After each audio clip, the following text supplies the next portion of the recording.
Hello நண்பன்பிஸ், எப்படி இருக்கிறீங்க? உங்கள் எல்லாருமே தெரியும், நான் வந்து அரபு நாட்டில் இருந்து தான் இந்த வீடியோஸ்லாம் போட்டுட்ருக்கேன்னு. உங்களுக்கு இப்போ அரபு நாட்டோட சுச்சுவேஷன்ஸ் எல்லாமே தெரியும். ஏன்னா ஈரான் இஸ்ரேல் வார்னால பல பேர் இங்கே வந்து வேலை இழந்திருக்காங்க, வேலையை விட்டு ஊருக்கு போயிருக்காங்க. ஸோ வேலை இல்லாமல் இங்கேயே நிறைய பேர் இருக்கிறாங்க. ஸோ அப்படி ஒரு சூழலில் தான் நானும் இருக்கிறேன். எஸ், கடந்த 2 மாதமாச்சு எனக்கு வேலை போய். QR கோட் யூஸ் பண்ணி உங்களால் முடிஞ்ச சப்போர்ட்டை நீங்கள் எனக்கு செய்யுங்க.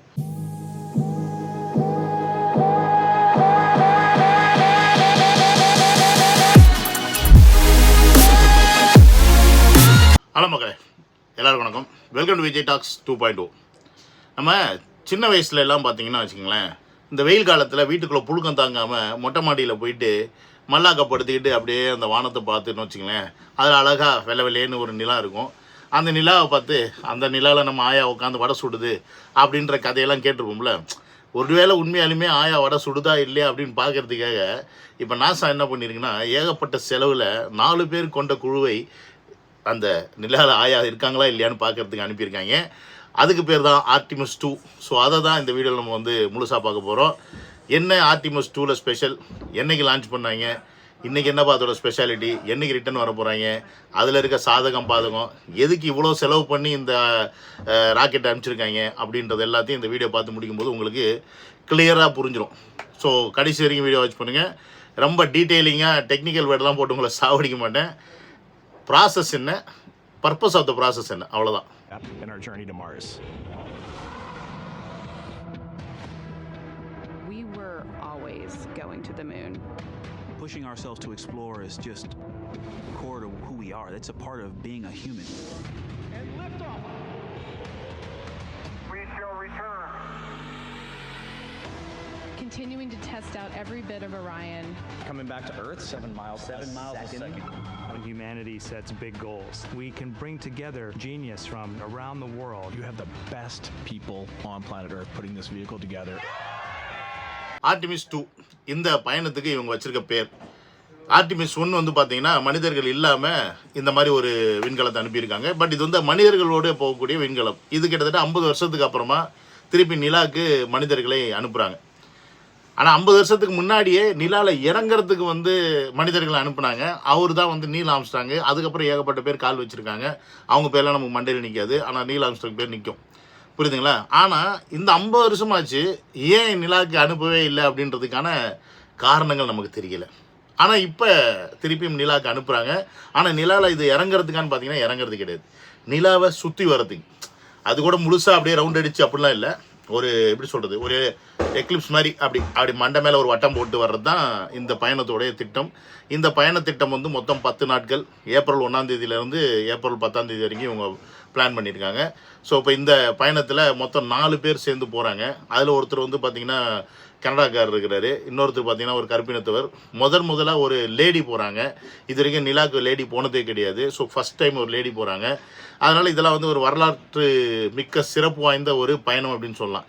ஏன்னா பன்முகத்தவர் இந்த பயணத்தில் வந்து ஈடுபட்டு போயிருக்காங்க அப்படின்றத நம்ம முதல்ல புரிஞ்சுக்கணும். ஆர்டிமஸ் 2 இந்த ராக்கெட் வந்து ஏப்ரல் 1ஆம் தேதி சாயந்தரம் 6:35க்கு லான்ச் பண்ணுறாங்க. இது எடுத்தோம் கவுத்தோம் அப்படிலாம் கிடையாது. இதோட ப்ராஜெக்ட் வந்து 2022 அவங்க ஸ்டார்ட் பண்ணிட்டாங்க. பட் அதற்கப்புறமா இவ்வளோ காலங்கள் எடுத்து இதை வந்து செயல்முறைப்படுத்தி அது இதற்கு தயாராக வேண்டிய அந்த நபர்கள்லாம் இருப்பாங்கள்ல, அவங்க 4 பேரை வந்து தயார்படுத்துது. இந்த மாதிரி பல வேலைகள்லாம் போய் அதற்கப்புறமா தான் இந்த ராக்கெட் லான்ச் வந்து ஏப்ரல் 1ஆம் தேதி வெற்றிகரமாக லான்ச் பண்ணியிருக்காங்க. ஸோ இது வந்து SLS அப்படின்னு சொல்லக்கூடிய மிகப்பெரிய ராக்கெட், அதாவது நாசாவுடைய மிக பவர்ஃபுல்லான ஒரு ராக்கெட் அப்படின்னு சொல்லலாம்.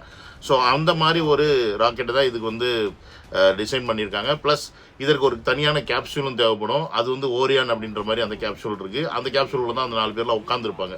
ஸோ இவங்களெல்லாம் வச்சுட்டு இந்த ராக்கெட் வந்து அவங்கள கொண்டுட்டு போகணும் அப்படின்றது தான் மிகப்பெரிய ரிஸ்க்கு. ஸோ அதில் சின்ன ஒரு டெக்னிக்கல் கிளிச் வந்துச்சுன்னா கூட இவங்களுடைய ஒட்டுமொத்த இந்த பயண திட்டமும் ரத்தாகிறது மட்டும் இல்லை, உள்ளே இருக்க 4 நபர்களுடைய உயிருக்கும் உத்தரவாதம் இல்லை அப்படின்றத நம்ம புரிஞ்சுக்கணும். இப்போ உங்கள் எல்லாருக்கும் ஒரு கேள்வி வரும், எதுக்குப்பா சுற்றி வர்றதுக்கு எதுக்குப்பா நீங்கள் இவ்வளோ செலவு பண்ணி இந்த ராக்கெட்டெல்லாம் அனுப்புகிறீங்க, 4 பேர்லாம் அனுப்புகிறீங்க அப்படின்னா, இது எதற்கான ஒரு விஷயம்னு பார்த்தீங்கன்னா, நிலாவில் அடுத்து செய்ய வேண்டிய சில திட்டங்களுக்கான ஒரு பயண திட்டமாக தான் இதை வடிவமைச்சிருக்காங்க. அதாவது இப்போ நம்ம எல்லாருமே இப்போ கேள்விப்பட்டிருப்போம், மார்ஸ்க்கு ராக்கெட் விடுறதுலாம் நம்ம கேள்விப்பட்டிருப்போம். பட் இங்கேருந்து பூமியிலிருந்து மனிதர்களை மார்ஸ் கொண்டு போகிறது அப்படின்றது வந்து ஈஸியான விஷயம் கிடையாது.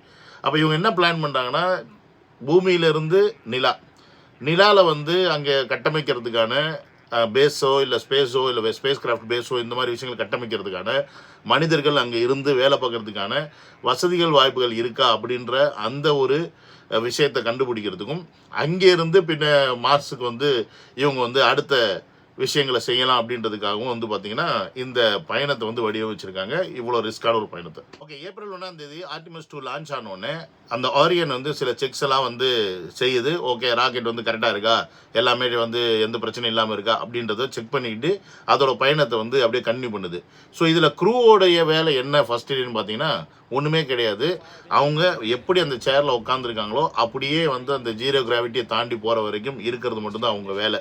மீன்ஸ் அவங்க எங்கேயும் நவர மாட்டாங்க, அதிலே தான் இருப்பாங்க.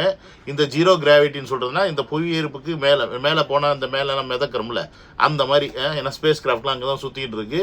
ஸோ அந்த இடத்துக்கு போகிற வரைக்குமே எந்த பிரச்சனையும் ஆகாது அப்படின்றத அந்த ஆரியன் வந்து உறுதிப்படுத்துது. இப்போ ஆர்டிமஸ் 2 வந்து எர்த் ஆர்பிட்டில் போய் செட்டில் ஆயிடுச்சு. பட் அங்கேயே தான் நிற்கும். பட் அது 3க்கு போகணும் அப்படின்னா அங்கே சில வேலைகள் செய்யணும். ஏன்னா பூமியிலிருந்து அந்த உந்து சக்தி கொடுக்குறோம்ல, அது மூலிமா அப்படியே ஒரே ஸ்ட்ரெச்சில் பூமிக்கு போகிறதுக்கான வாய்ப்பு கிடையாது. ஸோ ஒவ்வொருத்துக்கும் ஒவ்வொரு ஸ்டேஜ் இருக்குது. அதாவது இங்கேருந்து இந்த ராக்கெட்டை புஷ் பண்ணி கொண்டு போகிறதுக்கு அது சைடில் இருக்க 2 சப்போர்ட்டர்ஸ் இருக்கு பாருங்க, அது மூலிமா தான் கொஞ்சம் தூரம் போவோம். அது ஒரு நிமிஷத்துலேயே அங்கேருந்து கிளம்பி இதில் விழுந்துடும். அதற்கப்புறமா நீங்கள் அந்த ராக்கெட் இன்னும் கொஞ்சம் மேலே போகும்போது அதில் பாடியில் இருக்கக்கூடிய மற்ற பர்னர்ஸ்லாம் அதுவும் கொஞ்சம் கீழே கலந்து வந்துடும். இப்படி ராக்கெட் போக போக போக பார்த்தீங்கன்னா அதோட வெயிட்டை வந்து குறைச்சிக்கிட்டே வரும். லாஸ்ட்டாக போகிறது வந்து பார்த்தீங்கன்னா இந்த கேப்சூலும் அந்த கேப்சூலை கொண்டு போகிறதுக்கு இருக்கக்கூடிய ஒரு பர்னர் மட்டும்தான் அப்படின்னு சொல்லலாம். அது உங்களுக்கு புரியுற மாதிரி சொல்லலாம், ஏன்னா ஏகப்பட்ட டெக்னிக்கல் வேர்ட் இருக்குது. அதை நான் பார்த்துட்டு எனக்கே சம்டைம்ஸ் கன்ஃபியூஸ் ஆகுது. அதனால் நான் ரொம்ப டெக்னிக்கலாக உங்களுக்கு சொல்ல விரும்பல. ஒரு சாதாரண ஒரு பயணம் எப்படி இருக்கும் அப்படின்றத உங்களுக்கு புரிய வைக்க மட்டும்தான் அது. ஸோ நமக்கு 2ஆம் தேதிக்கு அப்புறமா பார்த்தீங்கன்னா இப்போ இந்த 7ஆம் தேதி வரைக்கும் அவங்களுக்கு வந்து ஒன்லி ட்ராவலிங் மட்டும்தான். நம்ம ஜஸ்ட் ஒரு இமேஜின் பண்ணி பாருங்கள், இந்த க்ரூ வந்து எப்படி இருந்திருப்பாங்க உள்ளுக்குள்ள அப்படின்னா அதற்கான வீடியோ ஃபுட்டேஜஸ்லாம் கிடைச்சிருக்கு, அதை நான் ஆட் பண்ணுறேன். பட் எங்கேயோ, அதாவது பூமியிலிருந்து பல லட்சம் மைல், கிட்டத்தட்ட இந்த நிலாவுடைய டிஸ்டன்ஸ் வந்து 2,50,000 கிலோமீட்டரில் மைல் தூரத்தில் வந்து இப்போ இவங்க வந்து போய் தான் இதை அச்சீவ் பண்ண போகிறாங்க. அப்படின்னும்போது ஒரு ஒட்டு மொத்தமாக பூமியை விட்டு இவங்க அவ்வளோ தூரம் அந்த கேப்சூலில் போகிறது அப்படின்லாம் வந்து எவ்வளோ பெரிய ரிஸ்க்கான ஃபேக்டரு. பட் அந்த மாதிரி ஒரு ஆப்பர்ச்சுனிட்டி அவங்களுக்கு லைஃப் டைமில் கிடச்சிருக்கு அப்படின்னா காலத்தால் அழியாத பெயர்களாக இதெல்லாம் நிலைநிறுத்தப்படும்ல, அதுவும் ஒரு சைடு லக்கி தான் அவங்களுக்கு. ஸோ இந்த மாதிரி டிஸ்டன்ஸில் போய்கிட்டு இருக்கும்போது பூமியோடைய இவங்க வந்து அந்த உண்மையான வடிவத்தை பார்க்கறதுக்கான ஒரு சந்தர்ப்பம் கிடைக்குது. எப்படி நம்ம வந்து இங்கேருந்து நிலாவை பார்க்கும்போது குட்டியாக அழகாக கைக்கு அடக்கமாக ஒரு பந்து மாதிரி தெரியுதோ, அதே மாதிரி அவங்க அங்கேருந்து இங்கே பூமியை பார்க்கும்போது குட்டியாக அடக்கமாக கைக்கு அடக்கமாக தெரிஞ்சது. ஆனால் எப்படி தெரிஞ்சதுன்னு பார்த்தீங்கன்னா ஒரு ப்ளூ மார்பிள் மாதிரி அவங்களுக்கு வந்து பூமி தெரிஞ்சிருக்கு. நமக்கு நிலா வந்து வெள்ளை வெள்ளைன்னு தெரியும், இங்கே பூமி வந்து ப்ளூவாக தெரியறதுக்கு முக்கியமான காரணம் ஆஃப்கோர்ஸ் நிலப்பரப்பு கம்மி, தண்ணி தான் வந்து பூமியில் வந்து 70% மேலே இருக்குது. அப்படின்னும் போது பூமியை வந்து ஃபுல் அண்ட் ஃபுல் அப்படியே ப்ளூ மார்பிள் மாதிரி அவங்க பார்த்துருக்காங்க அப்படின்றத வந்து அவங்க வந்து பதிவு பண்ணியிருக்காங்க. ஸோ இந்த 4-5 நாள் பயணத்துக்கு அப்புறமா ஏப்ரல் 6ஆம் தேதி இவங்க வந்து கிட்டத்தட்ட ஒரு ரெக்கார்டை வந்து பிரேக் பண்ணாங்க. அது என்னென்னு பார்த்தீங்கன்னா அப்போலோ 13 அந்த காலகட்டத்தில் 1970 பார்த்தீங்கன்னா 2,48,655 மைல் தூரம் போயிருந்துச்சு.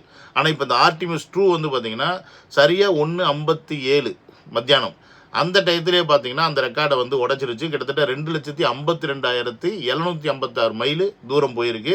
இது வந்து கிட்டத்தட்ட பார்த்தீங்கன்னா 4,101 மைல் வந்து நிலாவுக்கு பக்கத்தில் இருக்கிறதுக்கான ஒரு சாதகமான விஷயம் இது. இப்போ அப்போலோ 13 போனவங்க வந்து பார்த்தீங்கன்னா கிட்டத்தட்ட நிலாவுக்கும் அந்த விண்கலத்துக்கும் அவங்க கேப்சூலுக்கும் பார்த்தீங்கன்னா ஒரு 8,000 மைல் டிஸ்டன்ஸில் இருந்து தான் அவங்க வந்து அந்த நிலாவை பார்த்துருப்பாங்க. பட் இன்றைக்கி வந்து பார்த்தீங்கன்னா நிலாவுக்கு வெறும் 4,070 மைல் தூரத்தில் இந்த விண்கலம் போயிருக்கு. ஆனால் இன்றைக்கி அட்வான்ஸ் டெக்னாலஜி இருக்கிறனால இன்றைக்கி வந்து அந்த நிலாவை வந்து அந்த சைடில் அவங்க போகும்போது அந்த நிலாவை வந்து ஃபுல்லாக ஃபோட்டோஸ் எடுத்திருக்காங்க.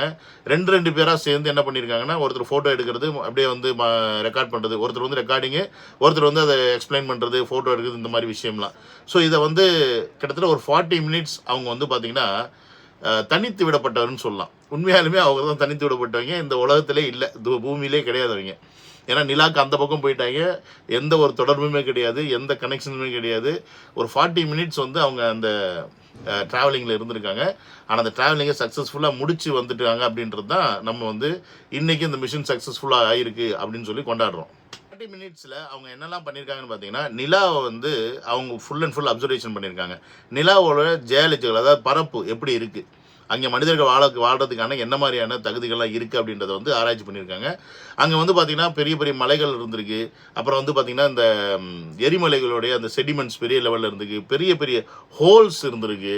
ஸோ இதெல்லாம் வந்து பார்த்திங்கன்னா எப்போ நடந்துச்சு அப்படின்னு நினச்சி நமக்கு தெரியாது. ஸோ இதெல்லாம் வந்து அவங்க பார்த்து அதை கேப்சர் பண்ணியிருக்காங்க.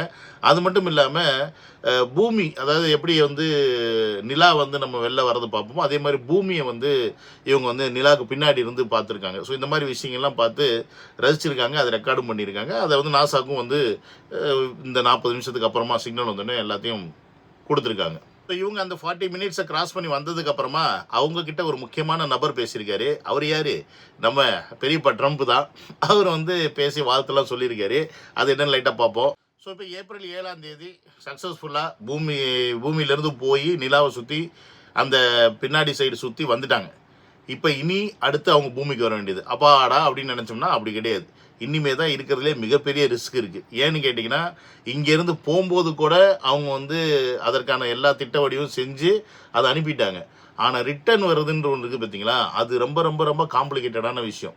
ஏன்னு கேட்டிங்கன்னா, ரிட்டர்ன் வந்து இவங்க என்ன தான் அதற்கான எப்படி சொல்கிறது, எந்த ஒரு எரிபொருளும் தேவைப்பட போகிறது கிடையாது ரிட்டர்ன் வர்றதுக்கு. ஆனால் இவங்களுக்கு வர வேண்டிய அந்த கேப்சூல் அப்படின்றது எந்த அளவுக்கு வேகமாக கீழே பூமியை நோக்கி வரும்னு பார்த்தீங்கன்னா, கிட்டத்தட்ட 1 மணி நேரத்துக்கு 25,000 மைல் வேகத்தில் வரும். என்னது, 25,000 மைல் வேகத்தில் அந்த கேப்சூல் ரிட்டர்ன் வரும். இது வந்து பார்த்திங்கன்னா ஒரு மிகப்பெரிய வந்து சூட்டை வந்து இந்த காற்று வந்து அந்த கேப்சூல் மேலே படும்போது அந்த சூட்டு மேலே நெருப்பு வர்றதுக்கான வாய்ப்புகள் நிறையா இருக்குது. இதை வந்து பார்த்திங்கன்னா பிளாஸ்மா ஷீத் அப்படின்னு சொல்லி அதை வந்து உருவாகிறது, அந்த இதுக்கு பேர் அதை வந்து சொல்லுவாங்க. அந்த நெருப்பு வந்து அது சப்போஸ் அந்த கேப்சூலில் வந்து அதனால் தாக்கு பிடிக்க முடியாமல் கேப்சூல் ஏதாவது ஆயிடுச்சுன்னு வச்சுக்கோங்க, அப்போ உள்ளே இருக்கிற 4 பேரும் காலி, உள்ளே இருக்கிற டேட்டாலேருந்து காலி, எல்லாமே காலி. அப்போ இது ஒரு மிகப்பெரிய ரிஸ்க் ஃபேக்டர் தான் வந்து இந்த லேண்டிங்கில். இதை தாண்டிட்டாங்க அப்படின்னா டக்குன்னு ஒரு 10 பேராஷூட் வந்து ஓப்பன் ஆயிரும். அப்புறம் அப்படியே ஒரு மெதுவாக வந்து கடலில் துப்பக்கடின்னு விழுந்துடும். கடலில் விழுந்து நம்ம ஆளுங்க ஒய் போய் எல்லாத்தையும் பிக்கப் பண்ணி அப்புறம் அவங்கள கூப்பிட்டு போயிட்டு மெடிக்கல் ரிசர்ச்சு, செக்கு, லொட்டு லொசுக்குன்னு அவங்கள ஒரு மாதம் வச்சு அது அடுத்த கதை. ஓகேங்களா? இந்த ஆர்டிமஸ் 2 சக்ஸஸ்ஃபுல்லாக லேண்ட் ஆயிடுச்சுன்னா 10ஆம் தேதி தான் லேண்ட் ஆக போகுது. லேண்ட் ஆயிடுச்சு அப்படின்னா அன்றைக்கி தான் நம்ம சக்ஸஸ்ஃபுல்லாக கொண்டாட முடியும். அது வரைக்கும் கொண்டாட முடியாது. ஸோ இது வந்து மிகப்பெரிய ஒரு அச்சீவ்மெண்ட்டாக தான் பார்க்கப்படுது. ஏன்னு கேட்டிங்கன்னா, இது வந்து ஆர்டிமஸ் 3க்கு வழிவகுக்கும். அதே மாதிரி நான் சொன்ன மாதிரி நிலாவில் வந்து மிகப்பெரிய ஒரு பேஸ் கேம்ப் செட் பண்ணுறதுக்கு, அங்கேருந்து திருப்பியும் பார்த்திங்கன்னா மார்ஸ்க்கு வந்து விண்கலத்தை அனுப்புறதுக்கு, இந்த மாதிரி வேலைகளுக்கெல்லாம் இது வந்து ஒரு முதல் படியாக தான் பார்க்கப்படுது. ஸோ இந்த படி வந்து சக்ஸஸ்ஃபுல்லாக முடிஞ்சிருச்சு அப்படின்னா ஆர்டிமஸ் 3 வந்து அடுத்த 2-3 வருடங்களில் நம்ம எதிர்பார்க்கலாம் அப்படின்றதுல மாற்றுக்கிறதே கிடையாது. ஸோ நம்ம இன்னும் இதை பற்றி அடுத்தடுத்து 10ஆம் தேதிக்கு அப்புறமா அதை பற்றின நியூஸ்லாம் வரும். ஸோ இல்லை இதை பற்றின ஏதாவது சுவாரஸ்யமான அப்டேட்ஸ்லாம் வந்துச்சுன்னா அதை நான் உங்களுக்கு அடுத்தடுத்து கொண்டு வரேன். இந்த வீடியோ உங்களுக்கு புரிகிற மாதிரி இருந்துச்சுன்னா ரொம்ப ரொம்ப சந்தோஷப்பட்டீங்கன்னா அப்படியே கமெண்ட்டை போடுங்க. ஏன்னா நான் ரொம்ப டெக்னிக்கல் வேர்ட்லாம் இதில் யூஸ் பண்ணல. அதெல்லாம் யூஸ் பண்ணால் ரொம்ப ரொம்ப ரொம்ப எல்லாருக்கும் கன்ஃபியூஷன் ஆகும். ஸோ நான் நார்மலாக எல்லாருக்கும் இதில் என்னப்பா ஏன் போனாங்க வந்தாங்க புரியணும் அப்படின்றதுக்காக தான் நான் சொல்லியிருக்கேன். இன்னும் அந்த மாதிரி ரொம்ப டீட்டெயிலிங்கோடு வரணும் அப்படின்னா அதற்கெல்லாம் இன்னும் சில பல காலங்கள் எடுக்கும்னு நினைக்கிறேன் எனக்கே. ஏன்னு கேட்டிங்கன்னா அதற்கான எல்லா சப்போர்ட்டும் தேவை, எல்லா எப்படி சொல்கிறது எல்லாமே தேவை இருந்தால் தான் அதெல்லாம் செய்ய முடியும். ஓகேங்களா? see you on another video. Love you all. Take care. Bye.